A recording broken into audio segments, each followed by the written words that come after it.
Hello, Dean Schwimmer here. Welcome to today's vlog. Going to do something a little different today. I guess you could call it a public service announcement. I don't want to do a long vlog. I don't want to cover multiple subjects. There are a lot of things I want to talk about. They can wait. What I want to do today is provide some information, or actually I want to provide you with information on where to get information on the Chinese virus. This website address that I'm about to give you, it provides information worldwide. So if you're somebody watching from another country, this will help you too. I'm specifically going to focus though on the United States, on my fellow Americans. There is a website called, I don't know how you would say it, Worldometer or Worldometer. The address is www.worldometers.info. www.worldometers.info. Worldometers.info. You can go on that site and you can get statistics for all kinds of topics all over the world. For information specifically on the Chinese virus, or they're using the term coronavirus, you can still go to the homepage and you can search for a link to coronavirus, but the direct address is www.worldometers.info/coronavirus. And if you go onto that page, you can scroll down and then you'll find a link to get information on countries. So that would be www.worldometers.info/coronavirus/country. And then if you go to that page, you'll find a list of a number of countries, and you can scroll down. You'll see, for instance, if you're an American, you can see the USA, and then you could click on that link and then it takes you to statistics for the United States, or www.worldometers.info/coronavirus/country/US. If you go to that page, I'm going to show you a screenshot. This is only the top of that web page. You can scroll down, you can get all kinds of statistics and graphs that will keep you well informed.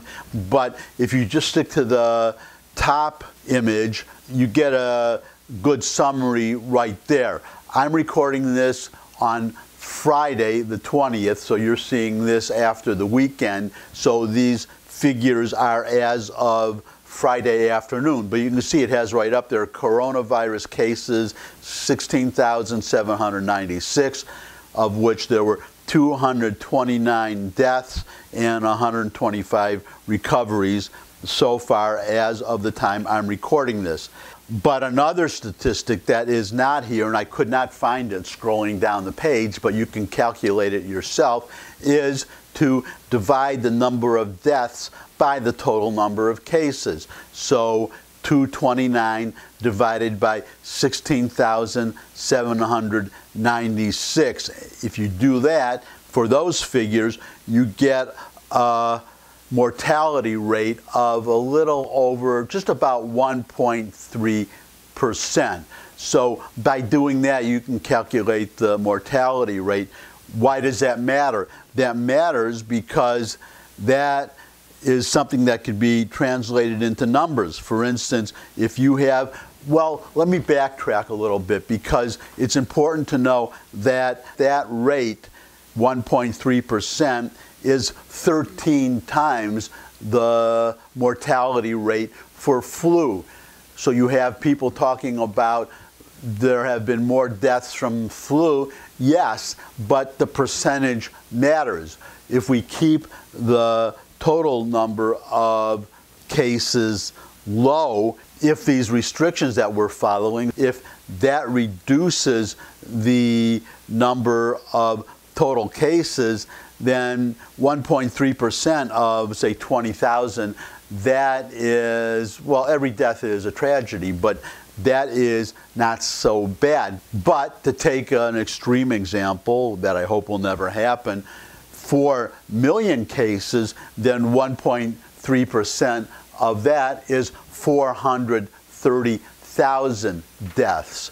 That's why it is important to follow these guidelines and do the social distancing and all the precautions. As I said in the previous vlog, you can watch TV. I don't know what's going to be happening over the weekend, but during the week, around 10:30, 11 o'clock, 11:30, the president and the medical experts have been holding briefings and answering questions from the press. So you can watch those briefings or replay them from YouTube and get an idea of what's going on, what progress is being made. But if you just want the raw statistics, you can go to this website that I just gave you and get the raw statistics, and then you'll know what's going on, at least as far as number of cases, number of deaths.